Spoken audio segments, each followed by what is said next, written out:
খবরটা যখন প্রথম আসে তখন অনেকেই বিশ্বাস করতে পারেনি। ক্যারিবিয়ান সাগরের গভীর নীল জলরাশির বুকে হঠাৎ করে একটা বিশাল ছায়া দেখা দিয়েছে। সেই ছায়া কোনো তিমির দলের না, কোনো বাণিজ্যিক জাহাজের বহরেরও না। ওটা ছিল চীনের পিপলস লিবারেশন আর্মি নেভির যুদ্ধজাহাজ বহর। ঠিক যে জায়গায় আমেরিকার নৌবাহিনী দশকের পর দশক ধরে একচ্ছত্র আধিপত্য বজায় রেখে এসেছে, ঠিক সেই জায়গায় চীনের ধূসর রঙের যুদ্ধজাহাজ পানি কেটে এগিয়ে চলছে। দক্ষিণ আমেরিকার উপকূলে ভেনেজুয়েলার সমুদ্র সীমার কাছাকাছি এই দৃশ্য দেখে সামরিক বিশ্লেষকদের চোখ কপালে উঠে গেছে। কারণ এই অঞ্চলে চীনের যুদ্ধজাহাজ আসার কথা কেউ কল্পনাও করেনি। পৃথিবীর সবচেয়ে শক্তিশালী নৌবাহিনী যুক্তরাষ্ট্রের, তাদের এয়ারক্রাফট ক্যারিয়ার স্ট্রাইক গ্রুপ নিয়মিত এই অঞ্চলে টহল দেয়। ক্যারিবিয়ান সাগর আমেরিকার কাছে শুধু একটা সমুদ্র না, বরং এটা তাদের পেছনের উঠানের মতো। এখানে কে আসবে কে যাবে সেটা আমেরিকা ঠিক করে দেয়।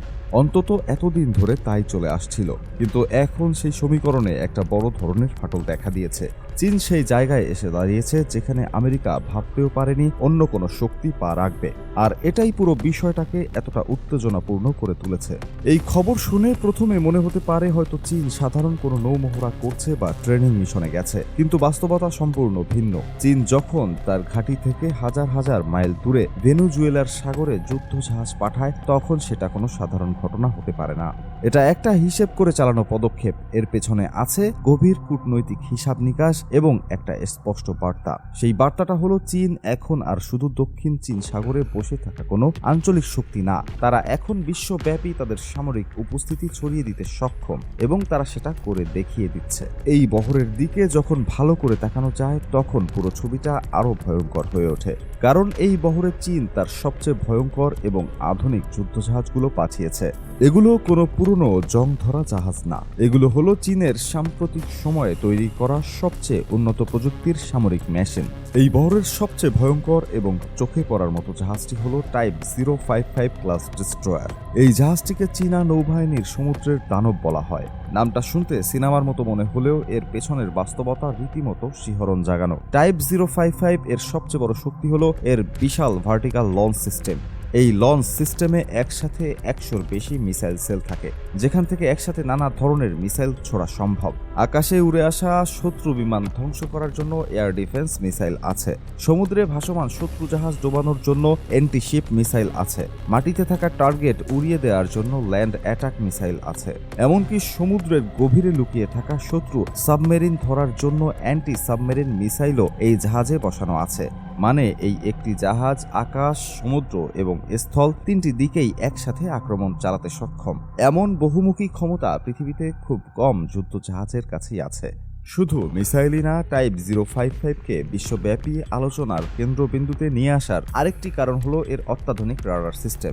এই জাহাজে লাগানো আছে active electronically scanned array radar, যেটাকে সংক্ষেপে এসআর রাডার বলা হয়। এই রাডার এত শক্তিশালী যে এটি অনেক দূরের টার্গেটও শনাক্ত করতে পারে। শুধু শনাক্ত করা না, একই সাথে শতাধিক টার্গেটকে ট্র্যাক করতে পারে। মানে আকাশে যদি একসাথে অনেকগুলো মিসাইল বা বিমান আসে, তাহলে সেগুলোকেও আলাদা আলাদাভাবে চিহ্নিত করে তাদের বিরুদ্ধে ব্যবস্থা নিতে পারে। ভেনেজুয়েলার সাগরে এই প্রযুক্তি নিয়ে হাজির হওয়া মানে হলো চীন শুধুমাত্র সমুদ্র পথে শক্তি দেখাচ্ছে না, বরং তারা বলে দিচ্ছে পুরো আকাশসীমা পর্যন্ত তাদের নজরদারি চলবে। কিন্তু এই বহরের সবচেয়ে ভয়ঙ্কর অংশটা খালি চোখে দেখা যায় না, সেটা হলো চীনের সাবমেরিন। এই জায়গাটাই সবচেয়ে রহস্যময় এবং সাসপেন্সে ভরা, কারণ চীনা নৌবহরের সাথে সরাসরি কোনো সাবমেরিন দেখা যায়নি। কিন্তু সামরিক বিশ্লেষকরা জানেন যে চীনা নৌবহর যখন এই ধরনের দূরপাল্লার মিশনে যায়, তখন তাদের সাবমেরিন বহরের আশেপাশে বা পেছনে গভীর জলের নিচে নিঃশব্দে লুকিয়ে থাকে। এটাই সবচেয়ে বিপজ্জনক অংশ, কারণ যেটা দেখা যায় না সেটাই সবচেয়ে ভয়ঙ্কর। চীনের টাইপ 093 অ্যাটাক সাবমেরিন বা টাইপ 094 ব্যালিস্টিক মিসাইল সাবমেরিন পৃথিবীর অন্যতম শক্তিশালী সাবমেরিন।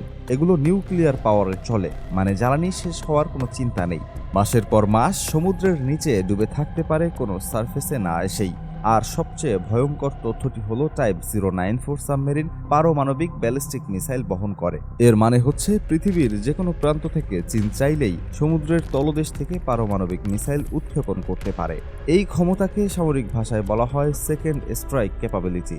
মানে কোনো দেশ যদি চীনের মূল ভূখণ্ডে আক্রমণ করে এবং চীনের স্থলভাগের সব সামরিক ঘাঁটি ধ্বংস করে দেয়, তারপরও সমুদ্রের গভীরে লুকিয়ে থাকা এই সাবমেরিন থেকে পাল্টা পারমাণবিক হামলা চালানো সম্ভব। এটাই বিশ্ব রাজনীতিতে সবচেয়ে বড় ভয়ের জায়গা, কারণ সাবমেরিনকে ট্র্যাক করা পৃথিবীর সবচেয়ে কঠিন কাজগুলোর একটি।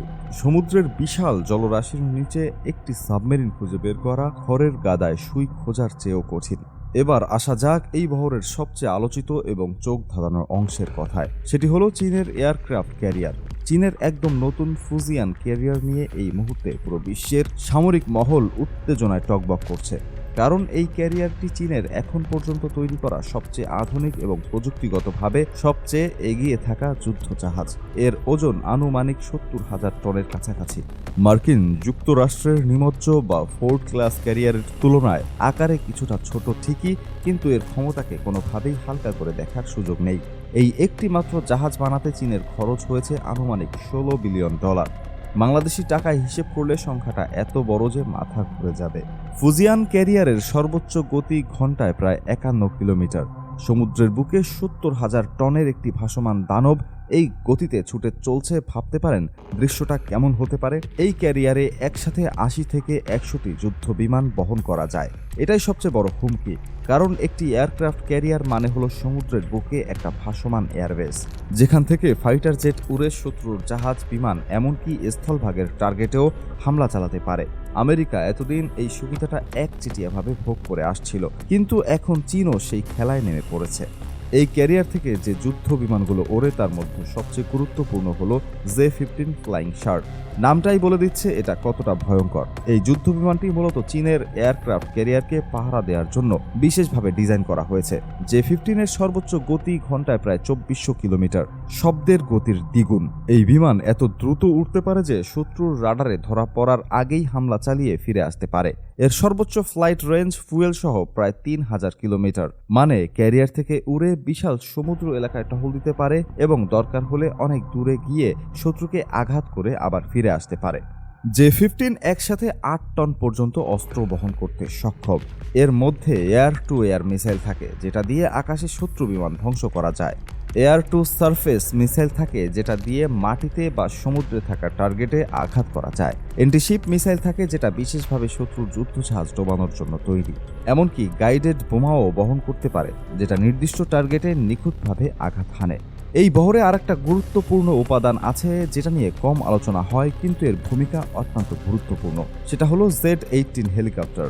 এই হেলিকপ্টারকে বলা হয় চীনের নৌবাহিনীর মাল্টি মিশন পাওয়ার হাউস। একটি হেলিকপ্টার দিয়ে অনেক ধরনের মিশন পরিচালনা করা সম্ভব। Z-18 মূলত এয়ারক্রাফট ক্যারিয়ার এবং বড় বড় যুদ্ধজাহাজ থেকে অপারেট করার জন্য বিশেষভাবে তৈরি করা হয়েছে। এর কাজ হলো সমুদ্রে দূর পর্যন্ত টহল দেয়া এবং শত্রুর সাবমেরিন বা জাহাজ শনাক্ত করা। এই হেলিকপ্টারের সর্বোচ্চ গতি ঘন্টায় প্রায় 336 কিলোমিটার এবং রেঞ্জ আনুমানিক 900 থেকে 1000 কিলোমিটার। 3 জন ক্রু নিয়ে এটি ওড়ে এবং প্রায় 20 জন সৈন্য বহন করতে পারে। মানে শুধু টহল না, দরকার হলে সৈন্য নামানোর কাজেও এটি ব্যবহার করা যায়। এখন সবচেয়ে বড় প্রশ্নটা হলো চীন কেন এই ঝুঁকি নিচ্ছে?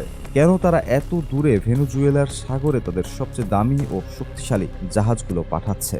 এর পেছনে একটা না বেশ কয়েকটা বাস্তব কারণ আছে। প্রথমত, চীন বিশ্বকে একটা স্পষ্ট বার্তা দিতে চায়। সেই বার্তাটা হলো তারা আর শুধু নিজেদের সমুদ্র সীমায় বসে থাকবে না, তারা এখন বিশ্বের যে কোনো প্রান্তে তাদের সামরিক শক্তি পৌঁছে দিতে সক্ষম। দক্ষিণ চীন সাগর থেকে শুরু করে ক্যারিবিয়ান সাগর পর্যন্ত তাদের নৌশক্তি এখন ছড়িয়ে পড়তে পারে। এটা একটা বিশাল পরিবর্তন, কারণ এতদিন পর্যন্ত শুধুমাত্র আমেরিকাই পৃথিবীর সব মহাসাগরে তাদের যুদ্ধজাহাজ পাঠাতে পারত। এখন সেই একচেটিয়া আধিপত্যের চির ধরেছে। দ্বিতীয়ত, ভেনেজুয়েলা এমন একটি দেশ যাদের সাথে চীনের দীর্ঘদিনের অর্থনৈতিক ও রাজনৈতিক সম্পর্ক রয়েছে। ভেনেজুয়েলা তেল সমৃদ্ধ একটি দেশ এবং চীন সেই তেলের বড় ক্রেতা।